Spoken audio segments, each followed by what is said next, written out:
Let's try this again. So, the obvious connection between Cronfor, Michelle Kennedy, and Henry Tenenbaum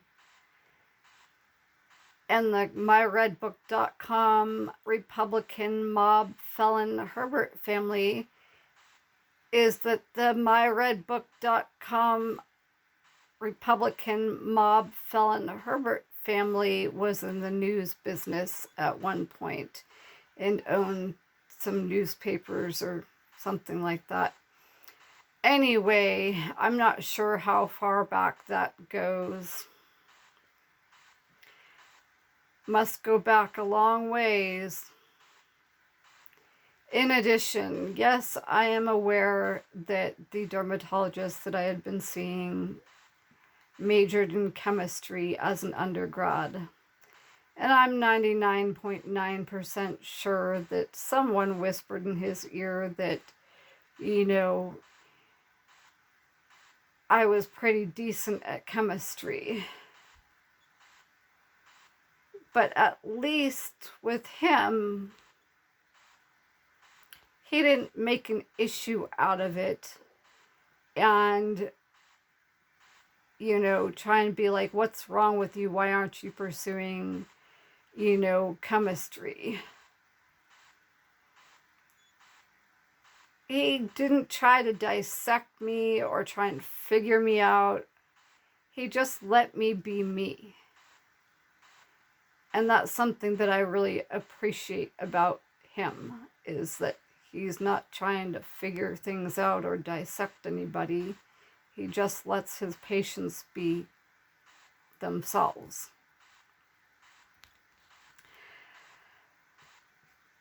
Now, let's see, where do I want to go from here? Yes, there are some times in my life when I can figure things out and I don't know why, and people think that's bizarre. Like, for example, I was watching a movie, and some of you will know what I'm referencing when I talk about this. But, so I was hanging out with Jason from high school and that whole group, Jason Reeves, and they turned on a movie, and I'm not going to ruin it for everybody, but pretty much within 30 seconds of the movie starting, maybe even earlier than that, I said red rum, and it just came to me, and Jason and everybody turned around, they're like, have you seen this movie before? And I said no, and they're like, how did you know that? And I just knew. It's the same thing with Joe Guthrie. I remember before taking biology over the summer from him, because I didn't want to continue with AP Bio. I mean, I could have, it's just that whole, I just dealt with the situation of being in intensive care and stuff, and I was just kind of in that I don't need to be in nerd mode, and people just were looking at me strangely and kind of wondering if I was okay and stuff, and I really just wanted to move on with my life at that point. I didn't want to go back and think about the time I spent in intensive care in the hospital, and I just wanted to move forward, and everybody wanted to just automatically assume that I wasn't going to be okay. But anyway, so I just didn't want to continue with AP Bio, and so I took the biology from dumbass, pardon my French, Joe Guthrie over the summer. And I knew there was something up, and I mentioned it to my mom, and I was like, there's something up with him teaching biology over the summer. And I was right, because Guthrie lived in Point Reyes, Inverness, Marin, where the myredbook.com Republican felonious Herbert family had a property, and then his dad lived in Saratoga, in the vicinity of the myredbook.com felon Hess family. You know, and sometimes I just know things and I can't explain how I know them, and people like just think that's bizarre. But I know I'm not alone in that. I know there are other people that experience the same thing. And to me, it's not like some sort of I'm psychic. It just, sometimes you just know things. You don't know why you know them. Anyway, you know,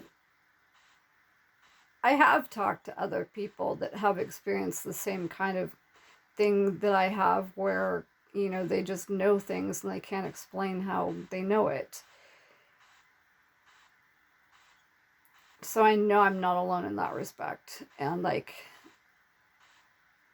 people shouldn't jump to conclusions or, you know, treat people oddly because they just know things sometimes. You know, and with respect to Eric Nealon, in quotes, like, he was just a bit too nice, just like Jeff Feinberg. Like, I mean, Eric didn't know me, or at least I thought, like, you know, he didn't know me or didn't know anything about me. Like, at the time, I was like, he's just a little too nice. Like, and he was like, you know, hop in my truck, let's go to Mervyn's together. I need to, like, go find a shirt for work. He didn't know me. I could have been a mass murderer for all he knew. And yet, like, I'm within, I don't know, a couple days of, like, knowing him, meeting him for the first time, or I don't know. I don't even know. But, like, I didn't know him for that long at that point, when he's like, hop in my truck, let's go to Mervyn's, you know, and I need a work shirt. I didn't know him for that long. Why would he trust me that much?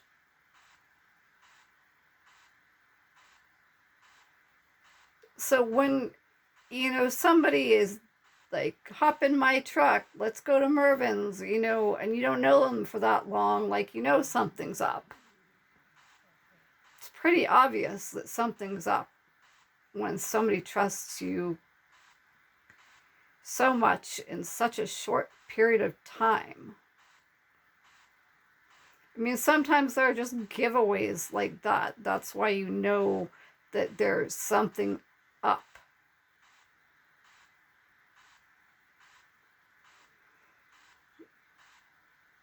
When people are just a little too trusting, a little too nice, you know something's up. And then, like, he told me his birthday, you know, pretty quickly. And I'm sorry, but I mean, even back then, there was the idea of identity theft out there. So for him to have just been like, my birthday is XYZ, that quickly, just another, like, why would somebody trust me that much in such a short period of time? So yeah, like, those kinds of things kind of suggest there's more to the story. So I think that's kind of why I suspected that there was a connection to Stanford when I think about it. You know, and like,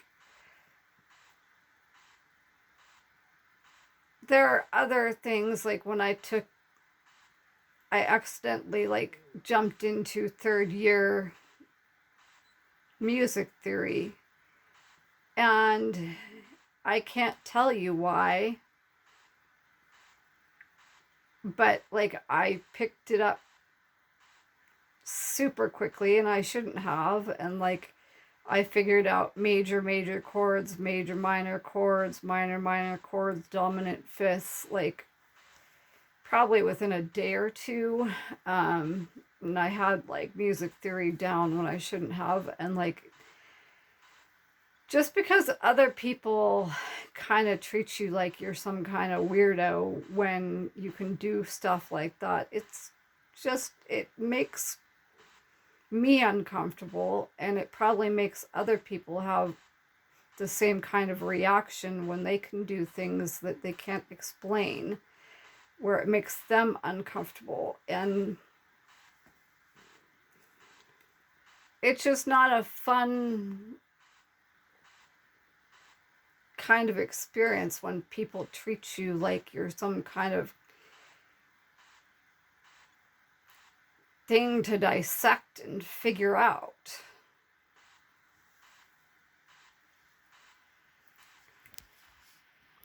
You know, and like at UC Davis, like I really just should have paid attention to the map that I was provided at one point before I tried to figure out where I needed to go for my classes, because like a lot of the UC campuses, UC Davis is actually a pretty big campus. But I didn't look at the map, and I ran across Michelle Rogers, who I had played soccer with, or well, I didn't play soccer with Michelle Rogers, but I played soccer with her younger sister, Lizzie. Sunnyvale United, Sunnyvale Alliance. And so when I ran across Michelle Rogers one day trying to find one of my classes, I figured Michelle would probably have a good idea of where I was supposed to be, being that she would be a couple years ahead of me. And so I asked Michelle where the classroom was at that I needed to be in, and she pointed me to this one classroom, and it turned out to be the absolute wrong classroom. And I walked in and I sat down, and it was like third year Italian, junior year Italian. And I was just starting out at UC Davis. And when I realized that, you know, it was probably about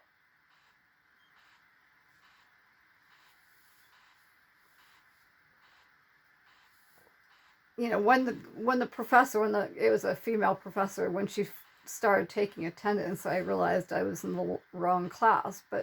And she was speaking in Italian, and I actually kind of understood her, and like I shouldn't have been able to understand her. And so I got up to leave once I realized I was in the wrong class, and I knew by that point that it was third year Italian. And the professor looked at me, and like I knew that she knew, and she knew that I knew that I understood her. Like, I knew what she was saying in Italian. I knew what was being said and everything. I could understand it. And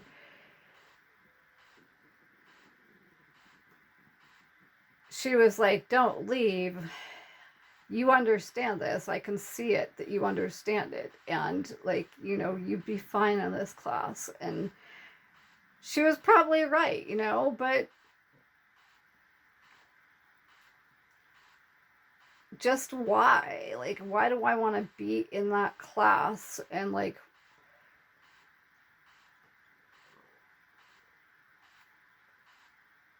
you know, it just be one of those situations again where people look at me like I'm some sort of like scientific experiment. Like they want to know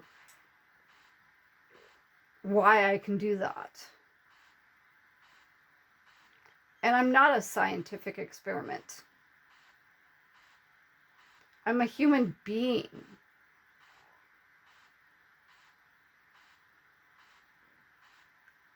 You should never treat another person like they're a scientific experiment.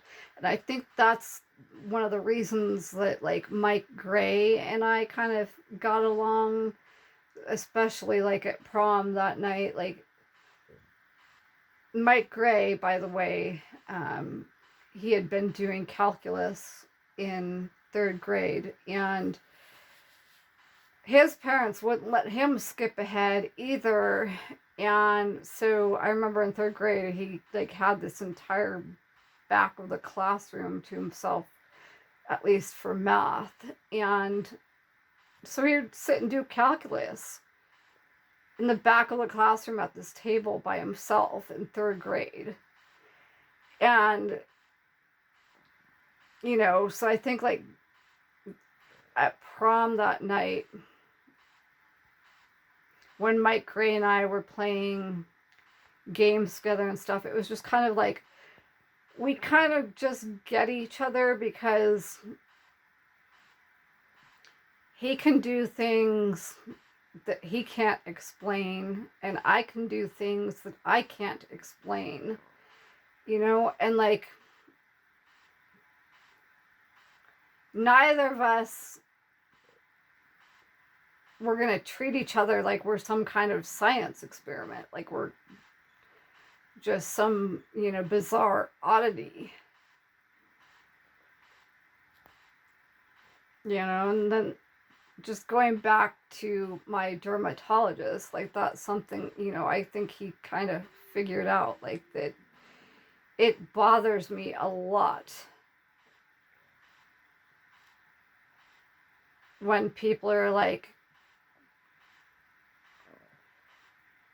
you're just this bizarre entity that I can't comprehend.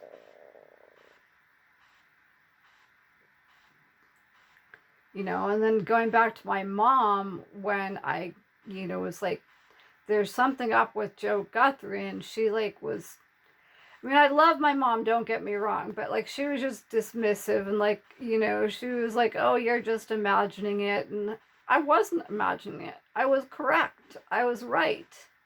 And I'm pretty sure my mom knew at that point, you know, or she had done her own research or whatever. And you shouldn't be dismissive, like when you know that your kid is correct.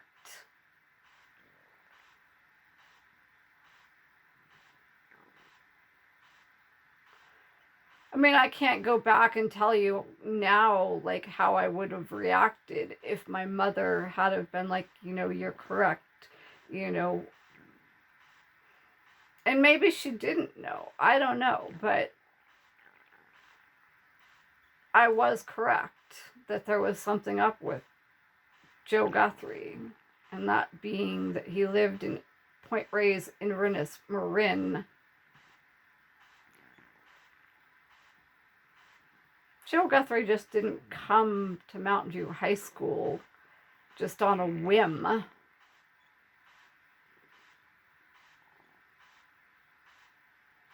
The Herberts made sure that he was there.